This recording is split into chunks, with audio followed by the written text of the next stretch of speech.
Oh, how good and important a good night's sleep is. But how many of us are really getting 8 hours of solid rest? And is that really crucial to us feeling our best? For our Wellness Wednesday with Dr. Natalie Gentile from Direct Care Physicians of Pittsburgh, we are talking about the power of rest. Good to see you as always. Great to be back, Heather. And this is something that we all need, that we all do, and probably not all of us get enough of it.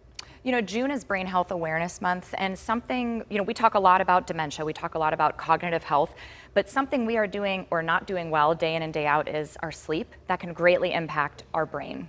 Yeah, and I want to find out more and dig deep because sleep is really vital. It's like the recharge that we need at night to shut everything down and replenish. I see a lot of patients as a primary care physician who are struggling with decreased focus, problems with attention, brain fog, this generalized term that we hear a lot.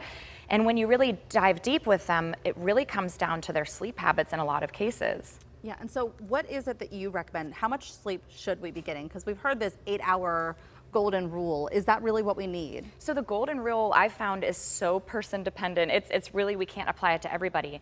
And it's interesting because a lot of people find that if they go to sleep and get their 8 hours and wake up early the next day, they feel great. But there are a lot of night owls out there too, right? Who their natural sleep cycle is to start later and sleep in later. So the advice that I give to my patients is starting to check in on how you're feeling during the day. If you find that you're having that brain fog, problems with attention, you find that you're exhausted, it might be telling you you're not getting enough sleep or actually, Heather, too much sleep. Some people oversleep, which is hard to imagine for a lot of us.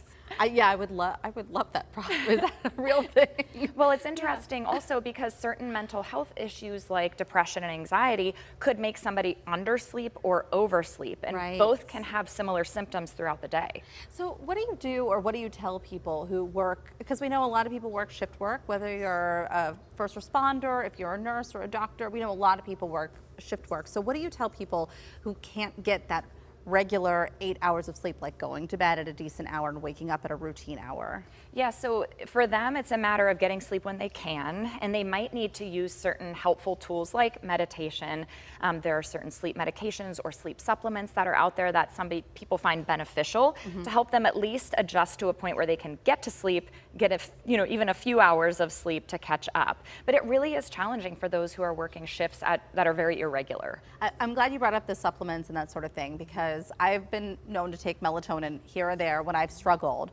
Is that okay? Is that safe for people to use? Yeah, so it's person dependent, but I'd say melatonin is a really nice tool that we have that's mimicking our natural melatonin that we're producing in the body. I always say the lowest dose possible is a nice one to try. There are other great supplements out there like ashwagandha or magnesium, L-theanine, GABA, some of these supplements out there that you can see how you feel. Some people take melatonin and are exhausted the next day, and others need just a little whiff of it and they feel really great and well rested. I'm glad that you brought that up. And what about naps too? Because sometimes that can help, sometimes it can hurt. Yeah, and again, it's about how you respond to it. So some people can take a cat nap, for example, and feel great, right? And for others, that's just not enough, and they need to take like a 3-hour nap to feel fully well rested. So I always recommend to patients listening to your body and how it's reacted to those kinds of things, because sometimes you really need a nap, and that's okay. And that's okay too. You also say and suggest to set rules to improve your own brain function. What does that mean? So when our brains are in that mode of sleep and we're taking that restful time where our bodies are settling down, a lot is actually happening. So we think we're resting and our whole body is, but the brain is then recharging. The brain is starting to kind of file and clean up your filing cabinet of the way your brain works throughout the day when you're awake. So we need to have that time of complete shut off so that the brain can start to do its job.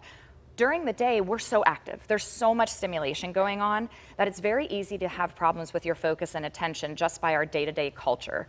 So even if it's throughout the day and you're not sleeping, taking that time to maybe shut off the screens, taking a restful moment for meditation can be very helpful for that rest and recharge even outside of sleep. I know, this is the one thing that I fall victim to every night, is that I know I should put my phone down and I don't. I don't know why. Why do we do that? We know that and we you should doom scroll. Yeah, we know we shouldn't be scrolling, and yet we do. Yeah. And you say go outside and enjoy the here and now too. Just take a break from everything and allow yourself to rest that way. Yeah, being in the present moment is so incredible. There's one tool that I really like to use with patients, or even when I teach yoga and meditation, the 5, 4, 3, 2, 1 Oh tool. yeah, tell us about this. Yeah, so this one is really easy that you can implement basically anytime. So you think of 5 things that you can see. So you identify, I can see, 1, 2, 3, 4, 5 things. In the present moment, what are 4 things you can touch? What are 3 things you can hear? And then I always say start to close your eyes and think of 2 things you can smell, 1 thing you can taste.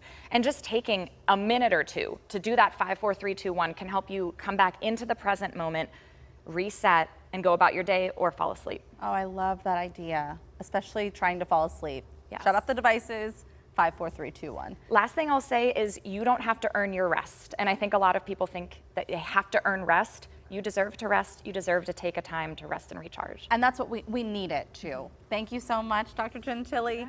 And our thanks to Dr. Gentile, of course, for coming on for Wellness Wednesdays.